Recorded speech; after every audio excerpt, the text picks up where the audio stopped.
আসসালামু আলাইকুম প্রিয় ভিউয়ার, আজকে আমি আপনাদেরকে দেখাবো যে কোনো সিমের কল লিস্ট কিভাবে বের করবেন। তো তার জন্য আপনারা প্লে স্টোর থেকে ওই অপারেটরের যে অ্যাপসটি আছে সেই অ্যাপসটি ডাউনলোড করে নেবেন। তো আমি জিপি সিমের কল লিস্ট কিভাবে বের করতে হয় সেটা আপনাদেরকে দেখাচ্ছি। প্লে স্টোর থেকে আমি মাই জিপি অ্যাপসটি ডাউনলোড করে নিচ্ছি। সিম এই ফোনের ভিতরে থাকতে হবে না, রেজিস্ট্রেশন করার সময় যে ওটিপি যাবে সেই ওটিপিটা শুধু এখানে দিতে পারলেই হয়ে যাবে। তো দেখতে পাচ্ছেন মাই জিপি অ্যাপ, আমি এটাকে ওপেন করে নিচ্ছি।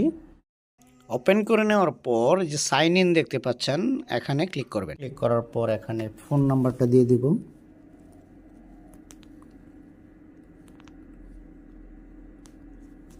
তারপর এখান থেকে কন্টিনিউ দিব। এবার এখানে ভেরিফিকেশন কোডটা দিতে হবে। তো ভেরিফিকেশন কোড এসে গেছে, আমি ভেরিফিকেশন কোডটা দিয়ে দিচ্ছি এবং নিচে থেকে কন্টিনিউ করব পুনরায়। তো ভেরিফিকেশান কোড দেওয়ার পর এখান থেকে অ্যালাউ করে দিবেন। অ্যালাউ করে দেওয়ার পর আপনি যখন হোম পেজে থাকবেন তখন দেখবেন যে বিভিন্ন অ্যাড আসতেছে। তো এই অ্যাডগুলো স্কিপ করবেন, এরকম আসলে বাই লেটার দিবেন। তারপর আমরা চলে যাব হোম পেজে। তো দেখতে পাচ্ছেন আমরা মাই জিপি অ্যাপে প্রবেশ করেছি। তো এখন এখান থেকে আমরা এই যে সি মোর দেখতে পাচ্ছেন এখানে ক্লিক করব।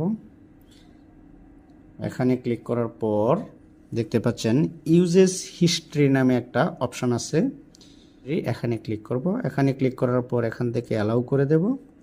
অ্যালাউ করে দেওয়ার পর এখন দেখেন উপরে লেখা আছে কল হিস্ট্রি, এই কল হিস্ট্রিতে ক্লিক করব। এখন দেখেন যে নাম্বারগুলিতে কথা বলা হয়েছে প্রত্যেকটা নাম্বার এখানে শো করতেছে এবং কোন তারিখে কতটার সময় কত সেকেন্ড বা কত মিনিট কথা বলছেন সম্পূর্ণ এখান থেকে শো করতেছে।